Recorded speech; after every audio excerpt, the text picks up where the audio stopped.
Bondoso Deus, nosso Pai, Senhor das nossas vidas,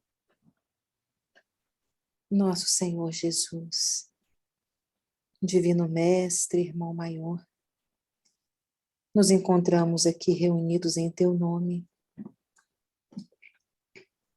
para retomarmos, Senhor, os nossos estudos das lições que o Senhor nos trouxe, nos ensinando a viver. Pedimos ao Senhor que possa, pelos benfeitores que o Senhor envia às nossas vidas, nos auxiliar o entendimento correto das Tuas palavras, nos fortalecer a alma para as mudanças necessárias, Senhor, para que possamos levar o Teu nome em nossos corações, em nossas vidas, onde quer que estejamos, levarmos o Senhor. Assim agradecemos ao Senhor por ser conosco em nossas vidas até o fim dos séculos. Aos nossos irmãos que porventura hoje não puderem estar presentes, as Tuas bênçãos no amparo necessário, no fortalecimento, que também se fizer necessário, Senhor. Agradecemos ao Senhor, rogamos Tua inspiração para nossa querida irmã Silvia, que está hoje nos dirigindo nesse estudo, que seja intuída com as Tuas palavras, na graciosidade que já traz na alma, Senhor. Agradecemos ao Senhor por tudo que faz por nós. Obrigada, Senhor Jesus, e que possamos ser aqueles aprendizes das Tuas palavras, que precisamos do ABC, mas que nós já possamos, Senhor, fazer transbordar dos nossos corações um pouco do que estamos entendendo do Senhor. Nos ajude, Senhor, a tê-lo no coração, fazer transbordar esse amor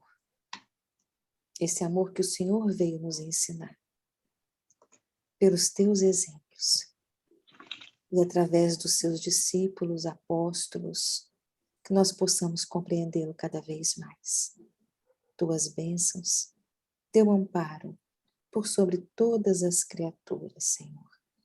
Graças a Deus.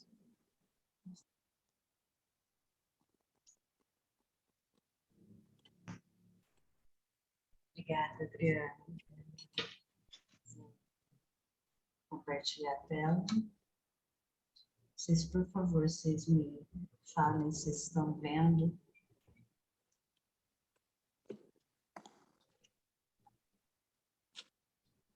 Estão conseguindo enxergar?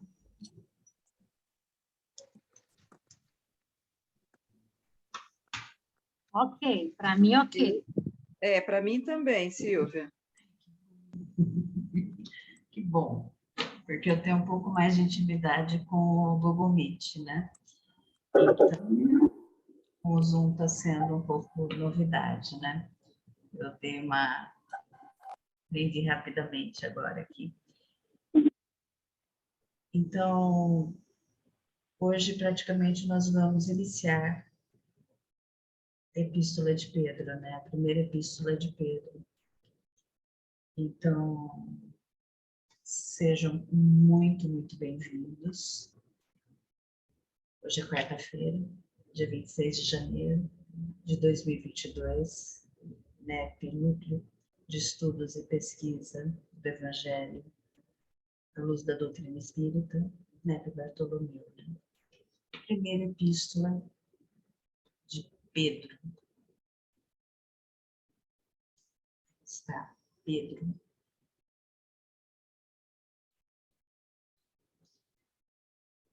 Então, a carta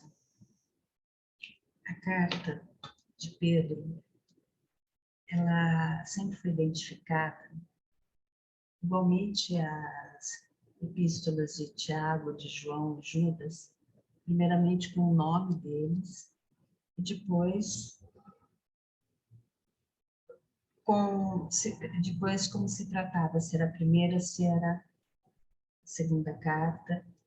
E a Epístola de Pedro, a data mais provável que ela tenha sido escrita foi por volta de 64 depois de Cristo, quando a cidade de Roma foi queimada. E a data foi por volta de 64, 65 depois de Cristo. E por volta de junho. E quando a cidade de Roma foi queimada, os romanos, eles acreditavam que o seu imperador Nero havia incendiado, provavelmente por causa do seu insaciável desejo de construir.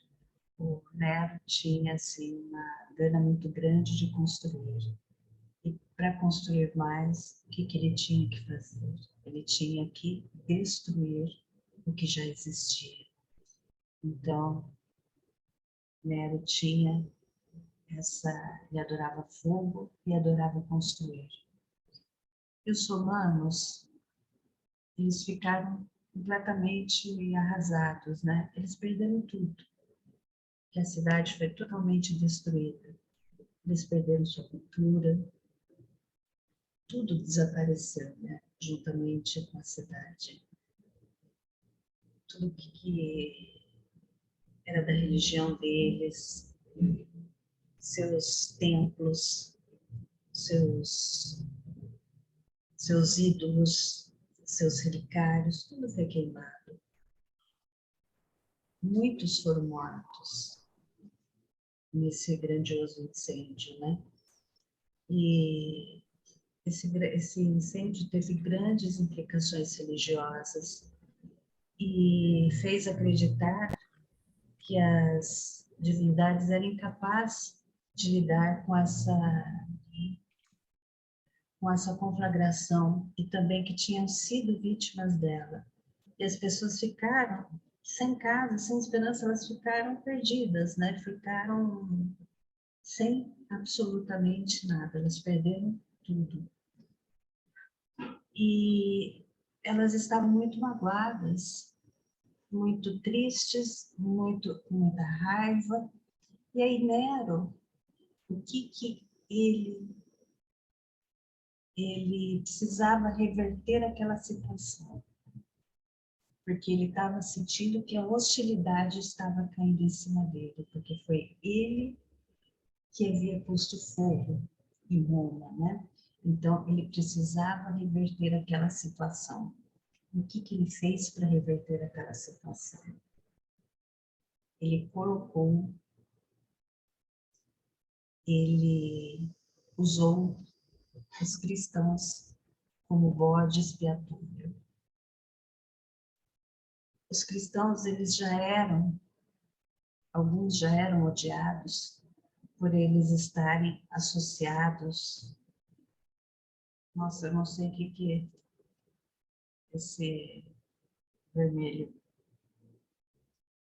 Apareceu aqui, desculpe, alguma coisa que eu apertei. Os cristãos já eram um pouco odiados porque eles eram associados aos judeus e eram hostilizados com a cultura romana. E aí Nero aproveitou isso e espalhou esse boato de que havia sido os cristãos que haviam colocado fogo na cidade. Esse é o rosto de Nero, ele foi reproduzido graficamente, né? Então, essa seria a expressão de Nero. Eu não sei o que é esse traço vermelho, desculpe, o que está na tela. Silvia? Oi. Silvia? Oi. Tem como ficar mais alto? Eu não sei se todo mundo está tendo essa dificuldade, mas está baixa a sua voz. Tá baixo? Deixa eu... Melhorou? Fala mais um pouco, pode fazer um favor. Melhorou? Melhorou? Acho que um pouco, sim. Deixa eu ver se é a minha câmera. Então, uma terrível perseguição começou a ocorrer contra os cristãos. E logo se espalhou pelo Império Romano inteiro, né? Chegando ao norte das montanhas, de Taurus, Ponto, Galácia, Capadócia, Ásia e Bitínia, que a gente vai ver depois no mapa. E os cristãos ficaram assim perdidos. E Pedro chamava esses cristãos de peregrino. Ele tinha ele chamava os cristãos de peregrinos, de pessoas que andavam, né? E esses peregrinos provavelmente eram os gentios, em sua maioria, que eram levados a Cristo. Eles eram seguidores de Paulo e eles precisavam se fortalecer espiritualmente por causa dos seus sofrimentos que eles estavam vindo por conta de terem perdido tudo de Roma, né? E, por conta disso, Pedro, sob inspiração do Espírito Santo, né, que a gente sabe que é Jesus, escreveu essa epístola para fortalecê-los. E aí Pedro começou a escrever a carta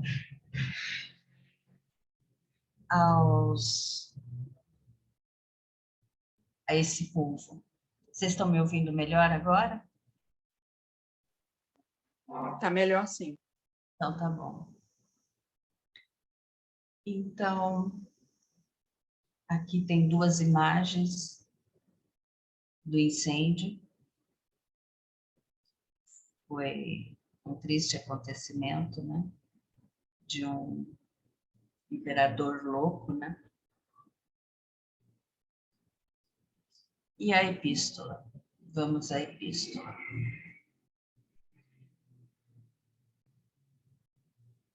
E eu, sinceramente, eu não sei o que é esse traço vermelho que de repente apareceu, desculpem. Endereço e saudação. Versículo 1. Pedro, apóstolo de Jesus Cristo,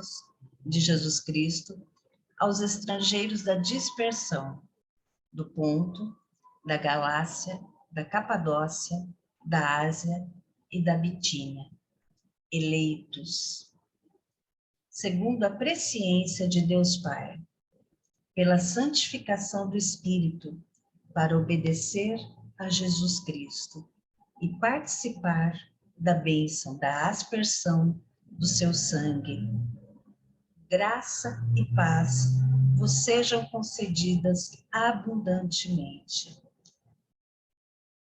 Dispersão é a expulsão forçada dos judeus de algum local. Presciência afirma que a presciência de Deus significa o pré-conhecimento de todas as coisas. Seria os acontecimentos futuros que Deus poderia prever. E a aspersão seria tipo de um batismo, a purificação com a água benta. E aí a segunda parte, a introdução, a herança concedida pelo Pai. Bendito seja o Deus e Pai de nosso Senhor Jesus Cristo, que em sua grande misericórdia nos gerou de novo pela ressurreição de Jesus Cristo dentre os mortos, para uma esperança viva, para uma herança incorruptível, imaculada e imarcessível, reservada no céu, nos céus para vós. E os que mediante a fé fostes guardados pelo poder de Deus para a salvação, prestes a revelar-se no tempo do fim. Imarcessível é cheio de glória, que não é murcho, que está vivo. Então, nós havíamos combinado, né, de estudar por perícope. Então, nós vamos inicialmente estudar esses 5 versículos a partir de agora. Aqui está o mapa.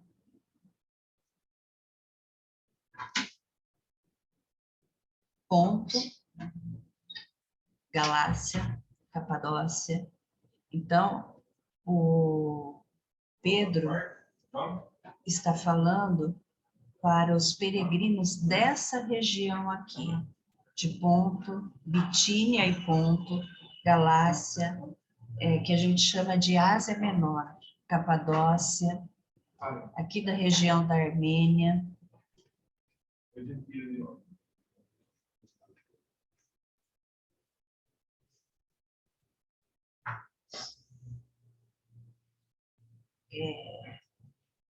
Falam também das viagens de Pedro, né? Elas não são conhecidas como as viagens de Paulo, mas Pedro também viajava em peregrinação. Também ele saía a pregar a Boa Nova, o Evangelho, né? Que é Evangelho, a Boa Notícia, Jesus. A enorme região geográfica, representada pelos destinatários identificados, sugere a muitos estudiosos que as 2 cartas foram escritas bem depois do ano 60. Eles argumentam que muito tempo deve ter passado desde as viagens missionárias de Paulo. Paulo escreveu em torno de 54 depois de Cristo. Então, pode ser que Pedro tenha escrito depois de uns 10 anos, 10 a 12 anos, que ele começou a escrever a sua epístola, as suas cartas. Para tal crescimento do cristianismo nessas áreas. Então, o cristianismo ele já estava bem espalhado, já tinha se difundido muito nessa região, especialmente por não termos relatos que o apóstolo visitou a Ponto, a Capadócia ou a Bitínia. Então, não há relatos de que Pedro esteve nessas áreas, nessas regiões. Não há relatos em Atos dos Apóstolos, não há esses relatos, mas Pedro escreveu a eles. E nós vamos ver mais lá para frente Pedro falando que ele esteve em Babilônia. E acho que a gente já comentou também que ele pode se referir a Roma como Babilônia, né? Então, ele pode ser que quando ele se refere por ele a Babilônia, seja Roma.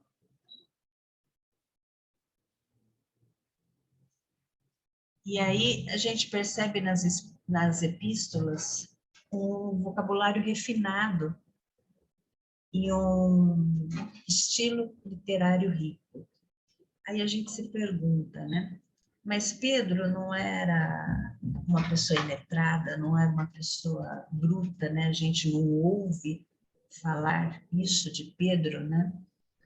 Mas de que ele era sem instrução, que ele era um bronco, né? Ele e João, até está em Atos, capítulo 4, versículo 13. Então, muitos acham improvável que Pedro tenha sido capaz de escrever essas epístolas. Mas, em Atos, no capítulo 4, versículo 13, se a gente for ver, está escrito que quando não tem educação, não significa que ele não é iletrado. Sem educação avançada, não significa que a pessoa não seja iletrada. Porque os judeus, eles se orgulhavam de dar uma boa educação aos filhos. Então, pode ser que Pedro, ele não tinha aquele conhecimento que Paulo tinha, que era um doutor da lei. Ele não tinha o conhecimento do Talmud, ele não tinha o conhecimento de todas as leis, ele não tinha frequentado as melhores escolas de retórica, ele não tinha tido os melhores professores como Gamaliel e Léo, né? Mas ele nem chegou a frequentar uma faculdade. Mas, entretanto, como ele era um pescador, ele teria que ser alfabetizado, né? Porque provavelmente ele fazia negócios, né? Então, ele era fluente no grego, que era a língua comum da época. Então, quando a gente fala que ele era iletrado, que ele não tinha uma educação avançada, não queria dizer que ele não era iletrado. Então, com certeza ele recebeu uma boa educação, mas não a ponto de receber uma educação igual a Paulo. E a imagem de Pedro que a gente vê em exposições e que se pinta de Pedro, né? De alguém grosseiro, como eu falei anteriormente, né? De alguém muito bronco, de alguém muito rude, né? Mas isso pode ser muito equivocado. E no capítulo 5 dessa carta, no versículo 12, ele também relata que Silas ajudou ele a escrever a carta. Então, muitos dos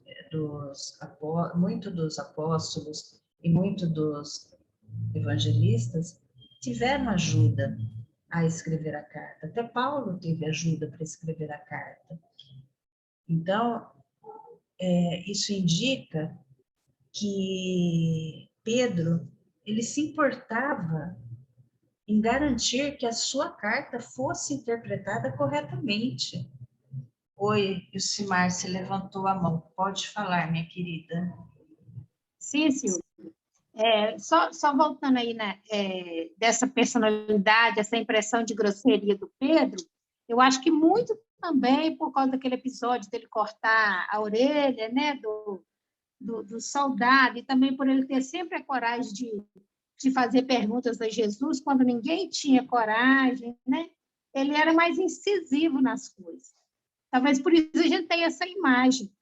Eu lembro que eu li o livro Paulo, Apóstolo, As Marcas do Cristo. Aí conta a história de Paulo.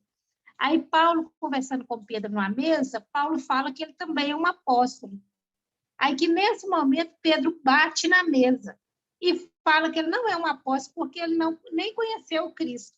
Ou seja, aquela personalidade de vigor, né? Mas não quer dizer que ele não fosse também sensível, como ele foi mesmo, né? Até acolhendo aí os peregrinos e tudo. Eu acho que é essa a impressão que a gente tem dele.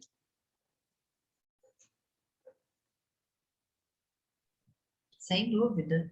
É essa impressão mesmo que eu acredito que com esse estudo que nós estamos começando a fazer, né, que a gente está desbravando Pedro, eu acho que a gente vai quebrar esse tabu, né? A gente vai quebrar essa casca que a gente aprendeu a ter de Pedro, né?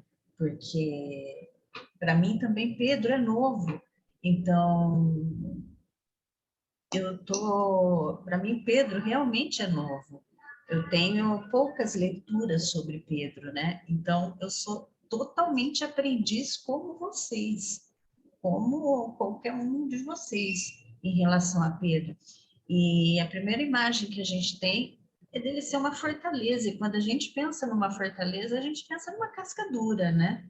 E o que eu andei lendo, assim, pouco que eu andei lendo, principalmente para fazer hoje, e eu confesso que eu estou com problemas em casa, com meu cachorro está doente, ele tirou 3 tumores, então eu tive pouco tempo para me preparar, mas o pouco que eu tive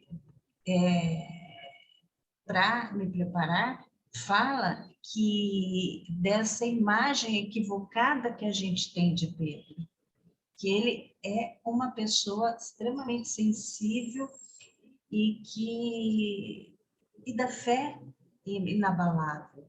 E quando a gente tem essa fé inabalável, a gente tem muito amor, né? O que é a fé sem amor, né? E quando se tem amor, é uma pessoa extremamente sensível. Então, não tem como ele ser rude se ele tem essa fé inabalável. Oi, Adriana, minha querida.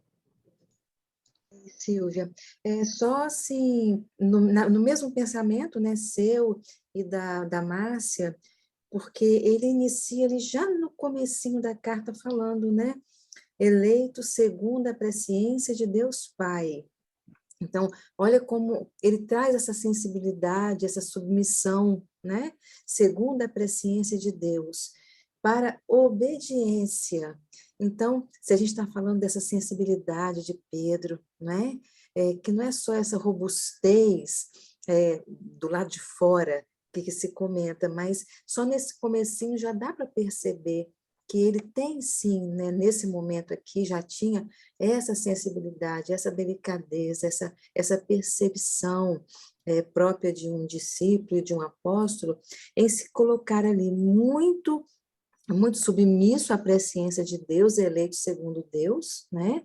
E para a obediência. A gente só queria frisar essas duas palavras, tá bom? A questão de segundo Deus e para a obediência, né? Conforme as leis divinas.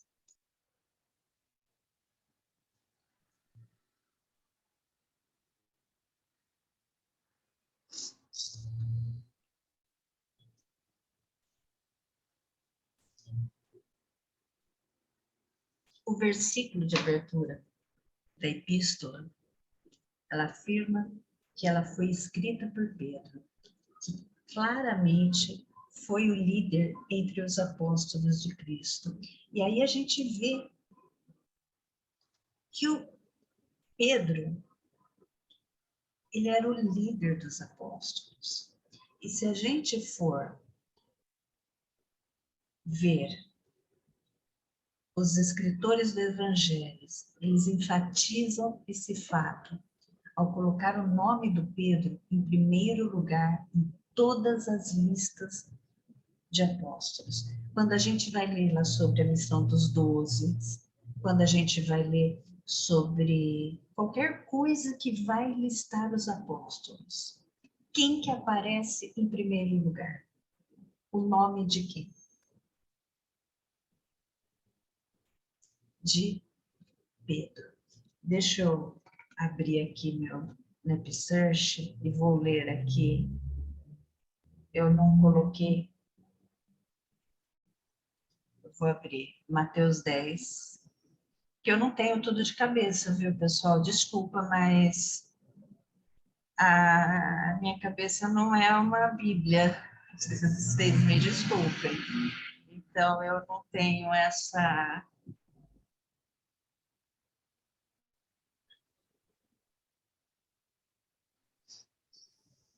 Ó, Mateus 10, versículo 2. Ora, os nomes dos 12 apóstolos são esses. O primeiro, Simão, chamado Pedro. E aí vai, né? Marcos 3. Marcos. Versículo 16. Oi? Marcos 3 é versículo 16.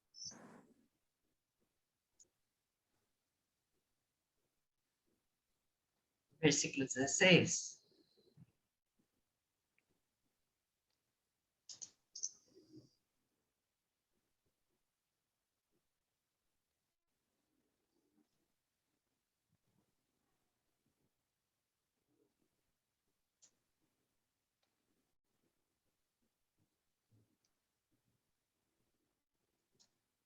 Não achei do Marcos, acho que eu anotei errado.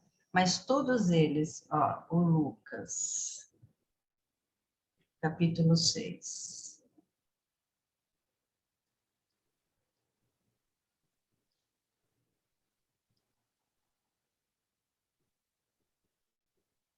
A eleição dos 12. A quem também deu o nome de apóstolos, Simão, a qual também chamou Pedro. Então, sempre quando vai se relatar o nome de todos os apóstolos, é Pedro que vem em primeiro lugar. Então, isso mostra, além dele ser o líder dos apóstolos, como ele era o mais, assim, vamos pôr, o mais querido entre todos eles. Então, com exceção de Cristo, ele é o que mais aparece, é o que mais informações tem nos 4 evangelhos, com exceção de Cristo. Então, imagina a beleza dessa pessoa. Além de Paulo, eu acho que ele e Paulo, né? Mas ele aparece, o nome dele até aparece mais do que Paulo. Então, são os 2 braços de... Vamos pensar por esse lado, né? São os 2 braços de Cristo. Paulo e o outro Pedro. E para a gente meditar um pouco. Pedro, ele apresenta a verdade, ele vem apresentar a verdade para fortalecer a fé dos peregrinos eleitos, enfatizando que Deus está presente em sua experiência de salvação. E nós, como estrangeiros, como exilados, como residentes temporários neste mundo, meditemo-nos de quem realmente somos. Nós também somos estrangeiros, como ele fala, né? Somos peregrinos, somos estrangeiros. A gente sai em peregrinação. Quem nós somos nesse mundo, né? O que nós estamos fazendo aqui, como residentes temporários neste mundo? Quem que a gente é? Que Pedro veio para, diante daquele caos que estava, diante da ira que Nero quis transformar, diante do incêndio de Roma, ele quis jogar a culpa nos cristãos que estavam dilacerados, né, que perderam toda a sua cultura, todos os seus deuses, todos perderam vidas, perderam tudo, né? E ainda Nero vem e joga a culpa nos cristãos. Então eles estavam dilacerados. E aí Pedro vem para fortalecê-los. Vem para mostrar a verdade, para fortalecer a fé para esses peregrinos, para essas pessoas que estavam sem casa. Eles estavam sem nada, eles tinham perdido tudo. Aí ele vem escrever essa carta para enfatizar que Deus está presente e que vai salvá-los.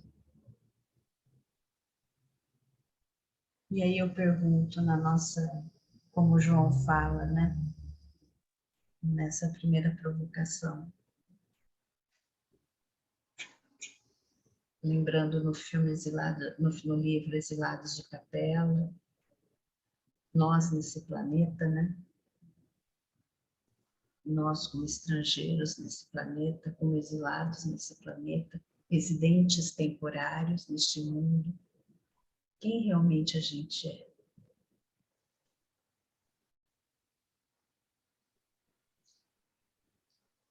E aí, sentir. Vamos nos imaginar há 2000 anos atrás, sentindo o pertencimento do povo eleito, que ele fala lá no começo, que a gente está nos primeiros versículos, né? Eu fiquei só no primeiro e segundo. Vamos se sentir como o povo eleito, sentir o pertencimento desse povo eleito, sentir Pedro se dirigindo a nós através dos versículos, sentir a graça e a paz invadindo o nosso ser. E aí, o que é essa graça e paz? A graça e paz, quando os judeus falam em graça e paz, eles querem dizer tudo bem e todo amor derramado por Deus em nosso favor, através de Cristo. É uma expressão de grande carinho, uma saudação profunda que visa demonstrar o grande apreço, a abundante e amorosa bênção de Deus a ser derramada na vida. Prosperidade, boa saúde e sucesso vindos do Senhor sobre o servo de Deus, sobre o povo do Senhor. Então, vamos sentir toda a graça e paz. Sentir Pedro desejando essa graça e paz. Todos nós, povo eleito, ao povo eleito, né? Sentir esse pertencimento do povo eleito. E sempre que a gente puder, vamos desejar graça e paz a todos nós. Porque graça e paz é todo bem e todo amor derramado por Deus. Em favor a nós, em favor do outro. E aí vivenciar. Você se sente eleito? Eleito, em grego, eklegmenos, que são os chamados. Essa palavra quer dizer escolher ou selecionar. No Antigo Testamento, ela era usada como referência a Israel, indicando que Deus, na sua soberania, havia escolhido Israel entre todas as nações do mundo. Nações, eu escrevi errado. Para ter nele e ser dele. Aqui a palavra, ela foi usada como um termo para designar os cristãos, aqueles escolhidos por Deus para a salvação.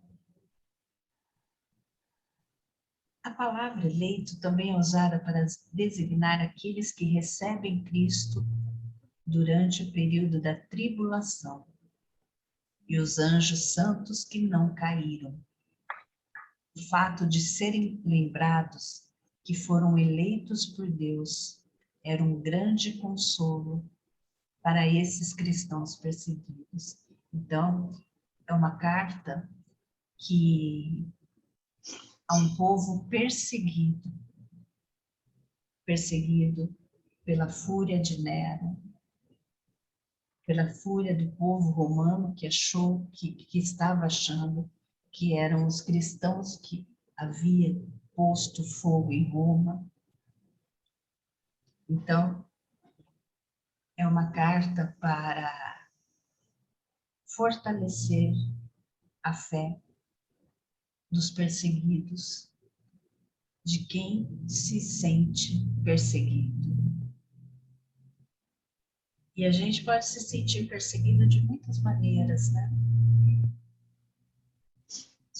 Às vezes a gente se sente perseguido pela tristeza, a gente pode se sentir perseguido pela raiva,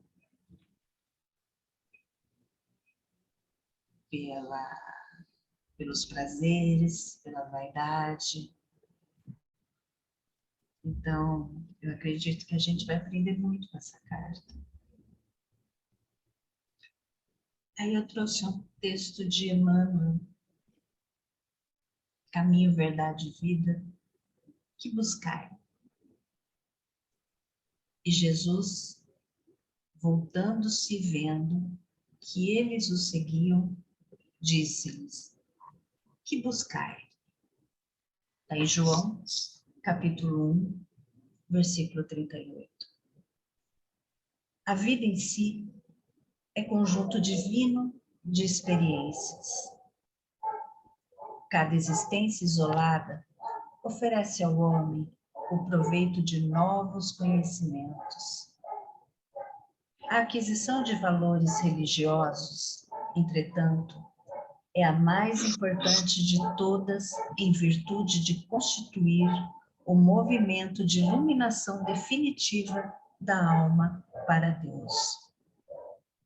Os homens, contudo, estendem a esse departamento divino a sua viciação de sentimentos no jogo inferior dos interesses egoísticos. Os templos de pedra estão cheios de promessas injustificáveis e de votos absurdos. Muitos devotos entendem encontrar na divina providência uma força subornável eivada de privilégios e preferências. Outros se socorrem do plano espiritual com o propósito de solucionar problemas mesquinhos. Esquecem-se de que o Cristo ensinou e exemplificou. A cruz do Calvário é símbolo vivo. Quem deseja liberdade precisa obedecer aos desígnios supremos. Sem a compreensão de Jesus no campo íntimo, associada aos atos de cada dia, a alma será sempre a prisioneira de inferiores preocupações. Ninguém ouvide a verdade de que o Cristo se encontra no umbral de todos os templos religiosos do mundo, perguntando com interesse aos que entram, o que buscais? Emmanuel. Ah, esse texto é lindo, Silvia. É maravilhoso, né? É maravilhoso. E aí, para a gente encerrar esses slides e para a gente bater um papo, eu trouxe duas perguntinhas. Você obedece os desígnios supremos? E o que é obedecer os desígnios supremos? Aí tem homens pescando. Já começou difícil, já. No primeiro dia, já... E aí, aqui eu errei, né? Pois Então, errei. Pois o logo do Bartolomeu acabou ficando em cima. Então, foi eu acabei fazendo em PDF. Então, é isso, meus queridos amigos, irmãos, companheiros.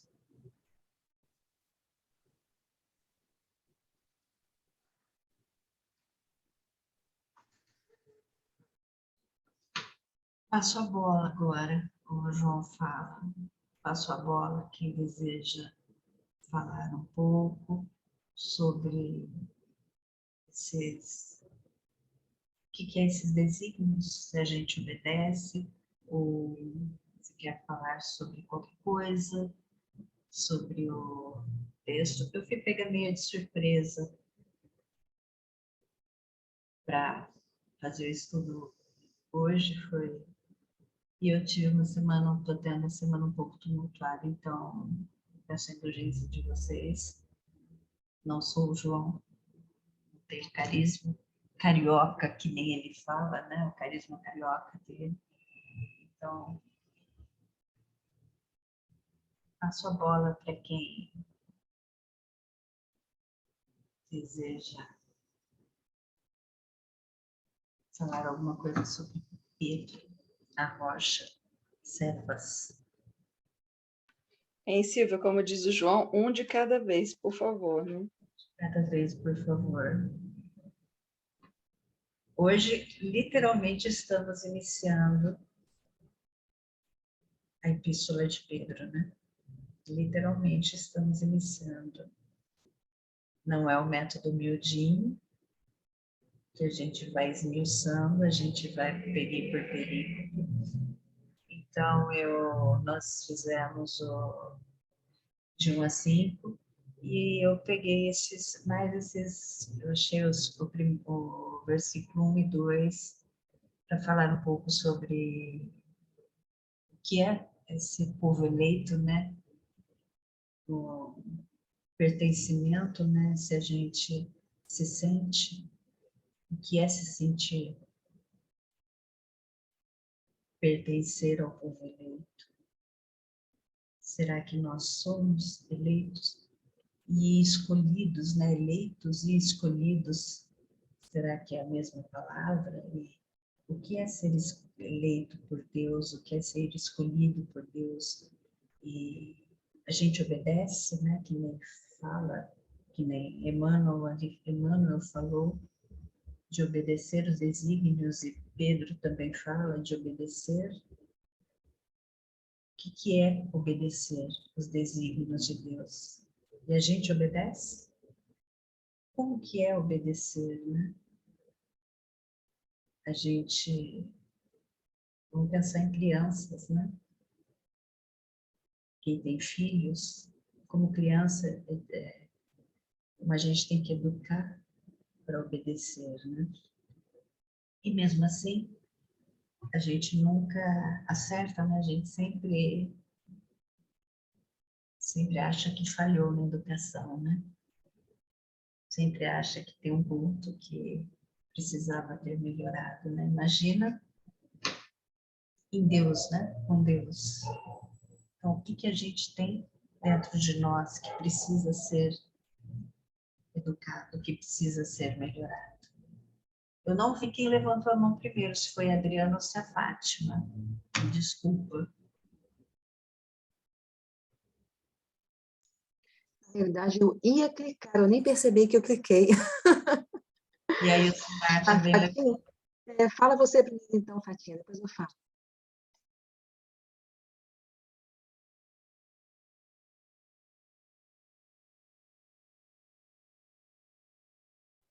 Fátima, a Adriana abriu para você, aí depois a Adriana, e depois Não. aí o Silmar, e depois eu vou ler os comentários, que tem bastante comentários. Então, não, o meu é só um pensamento que me veio, porque eu acho que essa coisa de ser eleito sempre trabalha com a questão do nosso ego, de nos sentirmos assim, melhor do que alguém. Então, eu acredito que todos na Terra somos eleitos, eu acredito isso, né? Agora, a segunda pergunta aí que foi feita aí, se você podia até ter deixado, né, as perguntas aí para a gente. O que é obedecer aos desígnios supremos? Essa parte eu deixo para os universitários, para a Adriana, tá? Eu tenho que achar graça, né? Como se eu fosse uma serva obediente do pai e não uma aprendiz, não é isso? Você foi ótima, hein, Fatinha? Silvia, Silvia e todos os amigos, né? Eu estava aqui fazendo uma pesquisa E nós encontramos quando Paulo escreve aos Colossenses, no capítulo 3, versículo 12. Ele fala assim: vós, pois, como eleitos de Deus, santos e amados, revesti-vos de entranhas de misericórdia. Ele fala de entranhas, né? Então, ele está entrando lá no fundo da nossa alma, né? Revesti-vos de entranhas de misericórdia, de benignidade, humildade, mansidão, longanimidade. Então, nos parece, pelo que ele coloca aqui, que nós termos o sentimento, não é? Nós termos esse carinho interior nessa questão de povo eleito. Paulo foi o vaso escolhido, né? O vaso eleito. Então, nos solicita, na verdade, esse convite a nós fazermos um movimento interior, porque é muito apreciável nós lermos e acharmos assim, muito belas as palavras do Evangelho, mas elas precisam tocar no nosso interior e nós realmente fazermos essa modificação para uma ação interna se tornar, então, uma atitude externa. Né? Então, nós nos revestirmos, né? Ele fala nas entranhas da misericórdia, mansidão, bondade e tudo mais. Então, não é apenas nós apreciarmos, mas realmente fazemos esse movimento. E esse movimento nos parece que ele exige muito de nós. Por quê? Porque nós estamos agindo de uma determinada forma, isto é, com determinados hábitos, a longo tempo, né? É certo que não é a primeira vez que encontramos o Evangelho, mas se estamos aqui encontrando é porque precisamos dele. Então, nós precisamos fazer esse movimento interior, mas é um movimento que vai nos levar a uma mudança muito grande interior. Eu estou tentando lembrar quando Paulo falou, se vocês puderem me ajudar a lembrar, sim, combater o bom combate, né? Precisamos combater esse bom combate nessa condição de eleitos, porque de que adiantaria todo esse trabalho para que o evangelho chegasse até nós, né?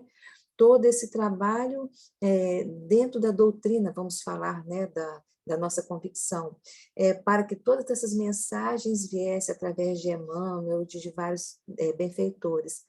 Se elas não encontrarem em nós permeabilidade, então, como assim eleitos? Como assim escolhidos? Escolhidos para uma mudança necessária.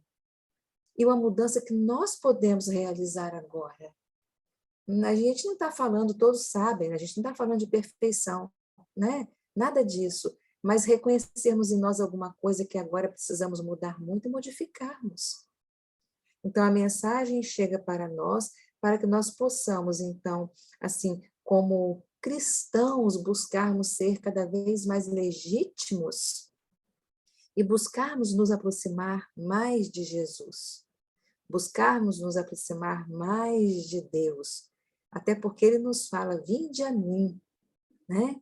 Então, nós precisamos ir até ele, como? Dando esse passo na condição de eleitos escolhidos para mudarmos o que é necessário, fazermos essa mudança e consequentemente, nos aproximarmos cada vez do nosso Cristo, do nosso Senhor Jesus. Então, administrarmos em nós tudo que precisa ser administrado. Você começou falando, né, dessa impressão, dessa imagem que se coloca de Pedro, dessa coisa assim, mas que é uma criatura sensível, né? Àquela época. Era uma criatura sensível? Sim. Nós podemos também ter as nossas determinações, a nossa forma de ser, mas não podemos deixar de ser criaturas onde essa água viva do Cristo vai penetrar a nossa alma, e como Paulo escreveu aqui aos Colossenses no 3,12, de forma que ela venha essa água venha a inundar, porque ele falou de entranhas, então eu já estou aumentando para inundação, tá? Que ele fala para tocar nas entranhas da nossa alma, essa misericórdia. Então, que essa água viva do Cristo, ela possa vir inundando-nos de uma misericórdia muito grande, de uma benignidade imensa, humildade, mansidão e tudo mais. Mas nós precisamos também escolher isso. Não adianta nós sermos vasos escolhidos se nós não escolhemos ser assim.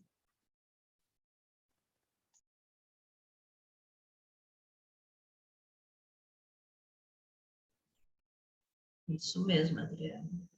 Elcimar.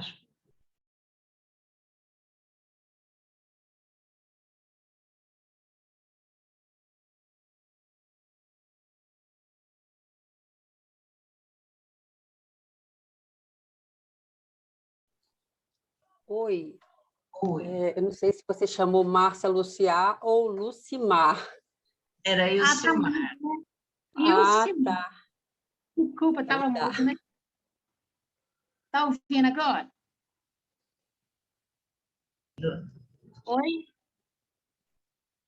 Está ouvindo?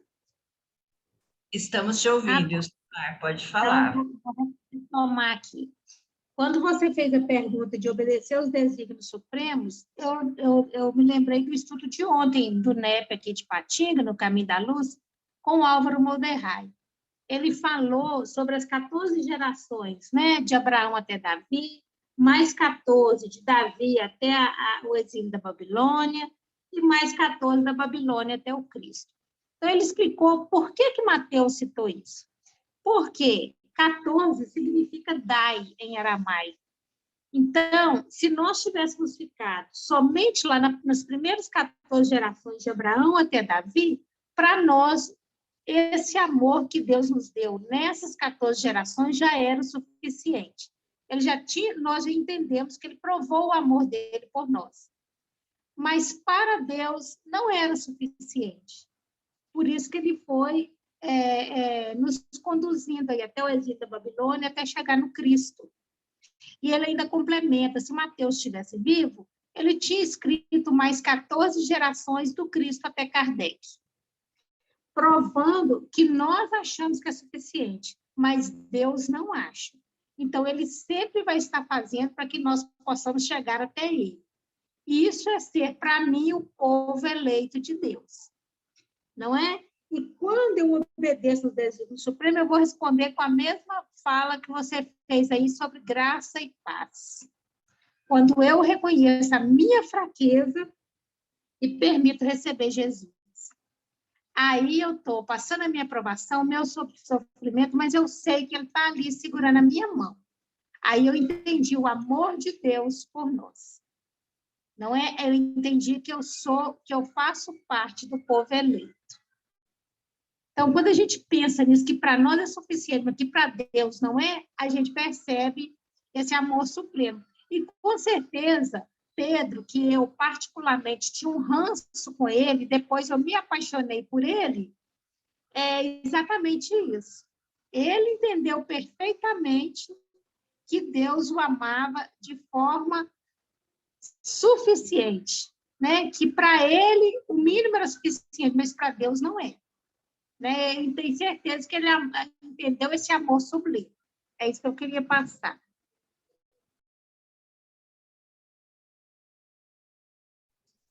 Perfeito, minha querida, perfeito. Márcia?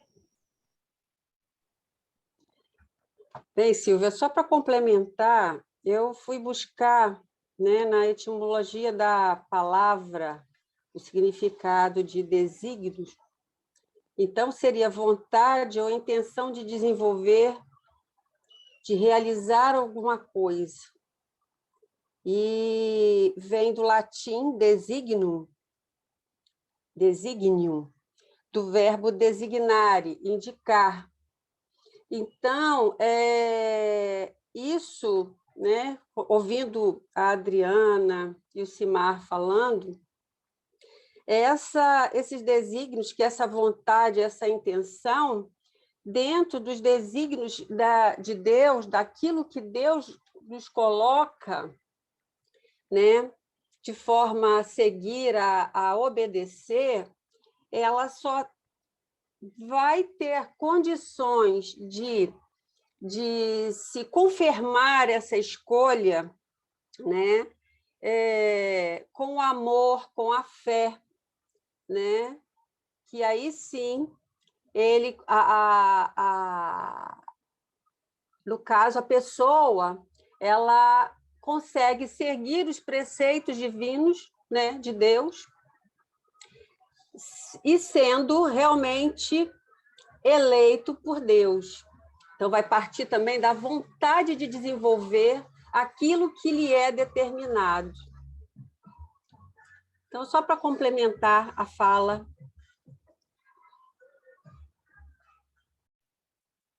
A surpresa da noite para mim é saber que o Simar tinha ranço de Pedro, gente. Não foi ela que estava no começo fazendo campanha para estudarmos Ela Pedro? mesma. Então, Ela mesma. fazendo campanha. Exatamente. Depois que eu descobri que o Hans é porque eu pareço mais com ele do que o necessário, é que eu descobri que eu amava Pedro. Entendi. Aí eu quis estudar profundamente. E o meu voto foi para Atos dos Apóstolos. Aí depois eu fui na sua campanha. E agora... Muito bem, obrigada. Eu vou ler antes da gente voltar a conversar, eu vou ler o chat aqui. Primeiro, muito boa noite, todo mundo se cumprimentando. Aí a Thelma falando que era comum os escribas escreverem as cartas, sim. As próprias cartas de Paulo, segundo Haroldo Dutra, algumas foram escritas por outros, e agora está tendo toda terça, né? Live do Haroldo, às 7h, sobre as cartas de Paulo. Na quarta, estudo do Evangelho de João. E na quinta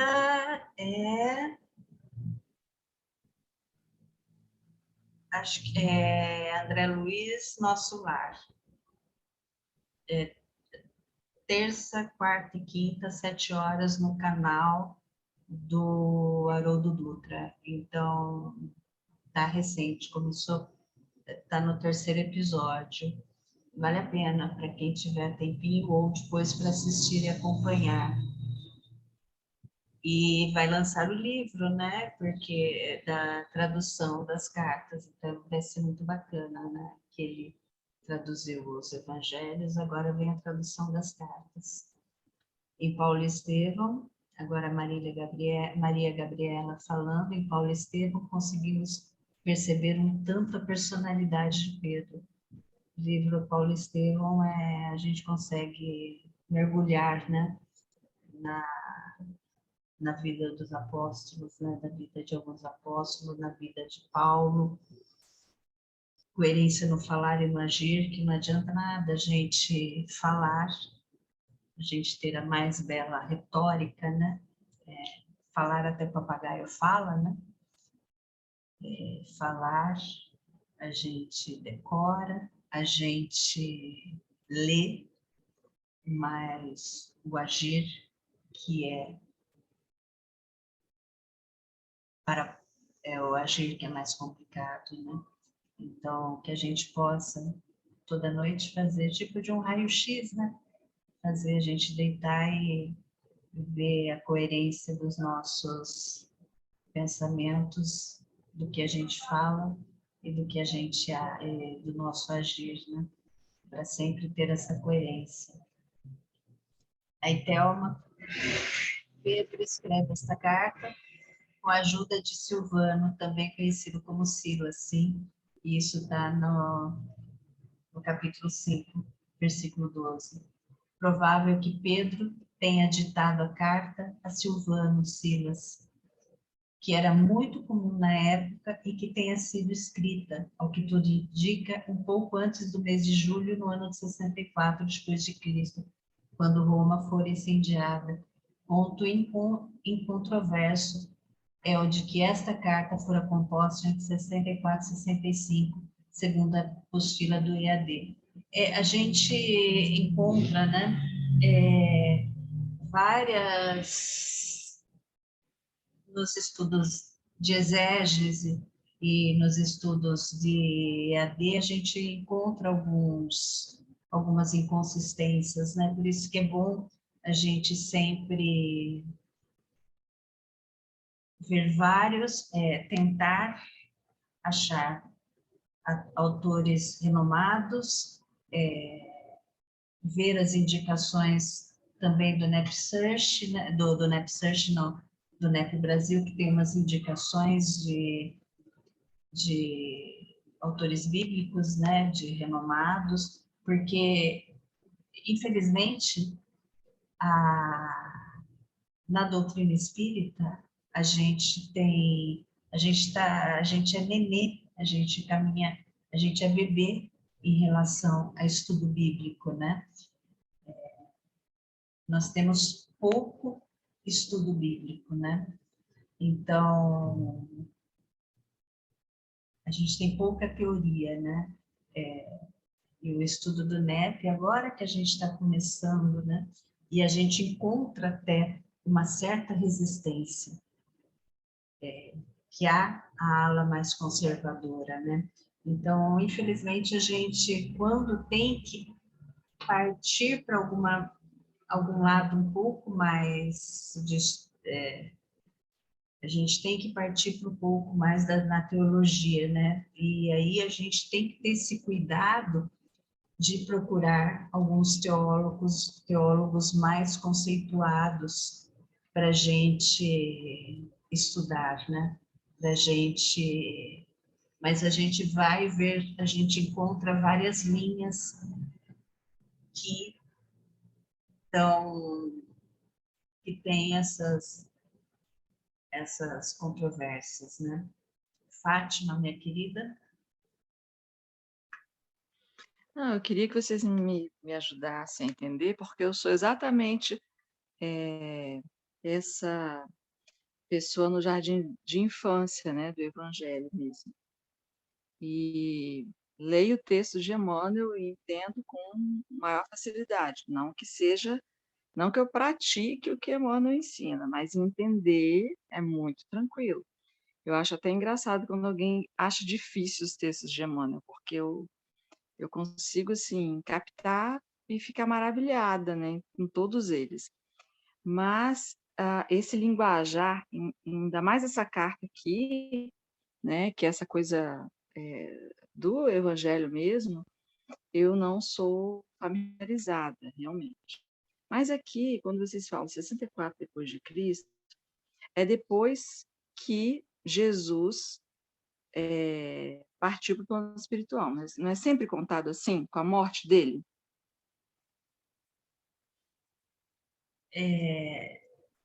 Conta-se do ano zero, né? Que seria de quando ele nasceu. Ah, tá, de quando ele nasceu. Porque eu estou perguntando, gente. Mas há estudos de que ele não nasceu nesse ano zero, né? De que ele nasceu uns anos antes. Então, de quando há uma linha de que ele, quando começa o ano zero, né? Ele já estaria vivo há alguns anos. Ele já teria vindo, ele já estaria vivo, já estaria aqui na Não, Terra. aí tudo bem, é porque o que eu achava era que fosse depois da morte, da crucificação dele. Aí não ia bater a idade de Pedro. Pedro estaria muito velho para estar escrevendo carta, para estar andando, distribuindo cartas, entendeu? É isso que estava aqui na minha mente, mas assim, tudo bem. E Pedro, qual a idade de Pedro? Alguém lembra disso? Quando ele estava com Jesus, ele era mais velho que Jesus? Eu acho que ele deveria ter mais ou menos a mesma idade. Eu não Eu não busquei esses dados, eu não tenho esses dados. Eu posso procurar e depois colocar no grupo, Fátima. Mas o que eu falar vai ser achismo. Então, eu Tá. posso pesquisar e depois colocar no grupo. Não, sem problema. Foi uma curiosidade que me Curiosidades, né? bateu agora. É que quando a gente começa a mergulhar na vida da pessoa, assim, na vida Sim. desses personagens famosos, né? E eu tenho um livro que chama Quem é Quem na Bíblia, né? E é um livro Uhum. grosso, assim, provavelmente eu devo encontrar esses dados de quando vou dar uma Ah, que olhada ótimo. lá. E aí depois se não, eu dou uma olhada em E alguns outros livros. assim, o que eu sei, né, pelo livro Boa Nova, é que ele era um dos apóstolos de mais idade, né? Tanto é que ele sofria um certo preconceito dos outros apóstolos, né? Por isso. Então é o que eu sei, mas eu não sei se essa mais idade dele superava de Jesus ou se, entendeu? Os meninos que eram muito mais novos, eu não sei isso aí. Vocês assistem The Chosen? The Chosen? É Ah, e tão... a Clara e o João já falaram tanto para mim disso. Clara já me deu o lindo. link várias vezes, mas eu não consegui tempo ainda. É muito lindo. É uma série que é feita por arrecadações de voluntários. Então, e a gente fica... É uma série muito real, é muito realista, né? E aí quando eu penso em Pedro, eu lembro daquele personagem que faz o Pedro. E me parece que tem a mesma idade de Jesus, assim, então por isso que eu falei. Realmente é linda, Maria. Eu já lembro de todos em Madalena, né? A série Madalena de 60 capítulos da Netflix, que a gente, É, assim, não consegue parar de ver os 60 capítulos, a gente vai até o final. E aí Pedro também ali é muito marcante. sim. E o que eu acho também, né? O que é obedecer aos desígnios de Deus, né? Vou dar minha opinião. É quando a gente consegue olhar para o outro, olhar para o nosso irmão, perceber que nós somos nós somos irmãos, né? Que quando a gente consegue olhar e se enxergar no outro, a gente não consegue cometer mais alguns erros que a gente comete, né? Então, para mim, esse obedecer, quando a gente conseguir realmente olhar e ver o nosso irmão. E o nosso irmão não é só as pessoas, são os nossos animais, são a natureza. Quando a gente vê que nós somos um todo, né? E ter esse respeito e se enxergar dentro dessa família universal. Eu acho que a gente começa a não mais cometer muitos dos erros que a gente comete, principalmente os erros que a gente comete contra nós mesmos, né? Erros de egoísmo, erros de vaidade, erros de orgulho, de ciúme, quantos erros que a gente não comete contra nós mesmos, né? Então, olha lá, de acordo com a Bíblia.org, Pedro tinha 30 anos quando conheceu Jesus. E foi mais ou menos a idade de Cristo quando ele começou o ministério dele, né? Então, eles tinham mais ou menos a mesma idade. Obrigada, Márcia. Então, eu acho que a principal coisa, a principal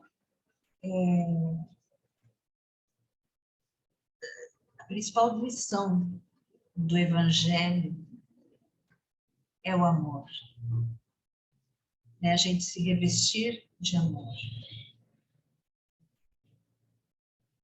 A gente transmitir o amor. Porque quando a gente se reveste da boa nova, quando a gente entende o caminho de Jesus, a gente começa a perceber os erros e começa a querer andar no caminho certo, a querer andar no caminho de Jesus e a perceber os erros. E cada vez que a gente percebe os erros, a gente consegue se levantar rápido e errar cada vez menos. Mais alguém quer falar alguma coisa? A Adriana está com a mão levantada ainda? Ou... Eu levantei de novo. Eu estava achando tão agradecida aqui agora com você falando desse amor, né? Essa forma tão linda de colocar. E nosso comentário seria agora também exatamente dentro da obediência, né? Assim, quando Pedro chega aqui para nós e fala em santificação do espírito para a obediência, né? Santificarmos o nosso espírito para a obediência. Obediência a quê? A quem? Né? Escutarmos a voz de Deus dentro do nosso coração. Pensarmos nessa obediência a Deus, as leis que Ele nos trouxe, em especial essa que você falou agora, né? Essa lei de amor, essa lei de nos colocarmos no lugar do outro, de olharmos o nosso próximo. O que Jesus fez quando Ele esteve aqui fisicamente nesse mundo? Ele cumpriu literalmente toda a lei divina. Em obediência, né? Tudo que Ele fez foi em obediência à vontade do meu Pai, né? Tudo era em obediência à vontade do Pai. Tudo que Jesus fez era obedecendo à vontade do Pai. Então, essa necessidade que nós temos de buscarmos cada vez mais entender o Evangelho, como você colocou agora há pouco, precisamos estudar mais o Evangelho, entender mais, conhecer mais profundamente o Evangelho. Né? Não estamos estudando o suficiente. E buscarmos entender qual realmente é essa vontade de Deus. Mas nem pensarmos assim, o que Deus quer de especial para a minha vida. Nem pensei agora nesse sentido não, tá? Pensei assim, o objetivo da nossa vida, para que Deus nos criou? Para eu estar fazendo isso que, entre aspas, estou fazendo aqui agora, em outro momento, não agora, né? Ou para fazer outras coisas que são mais importantes aos olhos de Deus, não é isso? Por quê? Porque essa obediência, ela precisa ser também algo interno. Vamos voltar naquele interno de novo, né? É como se pegasse uma analogia agora, como por exemplo, lembra quando começou a ser obrigatório a gente usar cinto de segurança, quando está dirigindo? Eu lembro de mim, né? Que às vezes eu passava assim, meu Deus, tem que botar o cinto, né? Aí onde tinha que passar com o cinto, eu botava. Onde que não tinha, às vezes eu tirava, porque o negócio incomodava. Mas depois, o que aconteceu? A gente vem interiorizando, vendo a importância, a necessidade, como que é importante para as nossas vidas, e hoje eu já não boto mais o cinto como nos primeiros dias, tem que botar o cinto. Eu boto porque eu tenho consciência de que é importante para mim e para o outro. Essa obediência às leis divinas vindo do nosso interior, é uma obediência com consciência. Com consciência. Eu vou fazer assim, porque a lei divina diz que tem que ser assim, mas mesmo que eu comece, até é válido, né? Até é válido, mesmo que eu comece obedecendo, porque eu acho que eu tenho que obedecer, penso que ainda assim é válido, porque depois a gente vai se transformando, a gente vai se emoldurando e aquilo vai penetrando nas nossas almas. Mas ainda que a gente comece obedecendo porque tem que obedecer, obedecendo porque tem que ser assim, Mas se nós não dermos o primeiro passo, como que esse amor vai tomar conta da gente? Né? Como começar a fazer caridade. A pessoa começa a fazer caridade porque dizem que tem que fazer, mas depois toma gosto. E depois passa a fazer com esse verdadeiro amor, esse passo a passo. Então, que se torne realmente algo em nós, quando nós pensarmos na obediência, não no sentido de, eu tenho que obedecer às leis divinas, até fica pesado isso, mas eu tenho que buscar entender, interiorizar, ter consciência de como são essas leis, a importância para as nossas vidas e para a vida do outro, e passarmos, então, de forma consciente, escolher obedecer aquilo que é possível para nós. Aquilo que hoje eu posso começar a obedecer, porque antes eu não obedecia, mas eu começo hoje. E que seja só isso aqui, mas só isso aqui já é um grande passo. Né? Então, essa obediência que fala lá do fundo da nossa alma, de nós realmente termos mais consciência nesse escolher obedecer às leis divinas, até chegar nesse amor que você tão lindamente falou, né? Amar a Deus acima de todas as coisas e ao próximo como a nós mesmos, né? Você falou, nos colocando no lugar do outro, olhando a situação do outro, não é isso? Eu achei isso lindo quando você colocou. E é exatamente esse amor que Jesus veio nos ensinar a nós obedecermos, mas como internamente, sentindo esse amor que ele veio nos ensinar.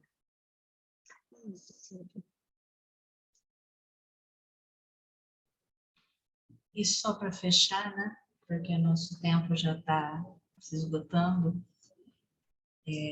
A Maria Gabriela falando o grande mandamento, amar a Deus de todo o coração, de toda a alma e entendimento, semelhante a este, amar ao próximo como a si mesmo. O amor resume a tudo, mas são desdobramentos da lei de amor. E a Fátima, e somente com essa obediência teremos liberdade. E aí, só para fechar, em relação aos estudos, em relação ao amor, né? Em relação a nós, primeiro também é o nosso templo, né? Que o templo de Deus está dentro de nós também, né? Então, está dentro de nós o templo que Deus construiu, né? Então, a gente tem que elevar esse templo de amor dentro de nós. E aí, o que a gente vai fazer, né? Nós vamos ficar com essa pergunta durante a semana, né? Durante a semana, com todos esses ensinamentos que a gente está tendo nesse momento de transformação que a gente está vivendo, né? Nesse momento pandêmico que está fazendo muita gente surtar, muita gente entrando em depressão, muitas vidas sendo ceifadas, e a gente tendo a oportunidade de conhecer muitas pessoas, de aprender muito, de estar em contato com pessoas lindas, aprendendo, estudando o Evangelho. E aí? O que nós vamos fazer com tanto conhecimento? O que nós vamos fazer com isso? Com esse conhecimento que a gente está interiorizando? Com essa, caminhando nas escrituras sagradas que a gente está aprendendo a caminhar, aliado à luz da doutrina espírita. Numa mão, a doutrina espírita, na outra mão, as escrituras. Caminhando junto. O que a gente vai fazer com isso daqui para frente? Vamos encerrando, meus amigos, meus irmãos. Alguém deseja fazer a prece de encerramento?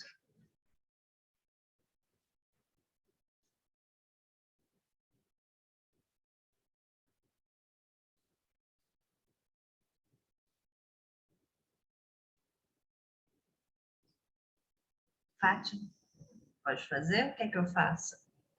Posso fazer. Eu vou me justificar que eu não tenho me oferecido para as preces, porque eu não estou confortável aqui em casa. A qualquer momento alguém pode abrir a porta aqui para falar comigo, a casa está cheia, por isso. Mas vamos lá, né? Vamos lá. Deus, nosso Pai de infinita bondade, Jesus, nosso Mestre querido. Obrigada, Senhor, por esta noite maravilhosa com esses amigos queridos, aprendendo o Teu Evangelho, estudando um pouquinho, tentando interiorizar todas essas palavras maravilhosas que vêm ao longo dos séculos, movendo os nossos irmãos mais adiantados espiritualmente, e que nós aqui estamos tentando buscar um pouco desse conhecimento. Senhor Jesus, nos ajude a entender estas frases, essas palavras, e principalmente entender todo o sentimento que envolve essas palavras.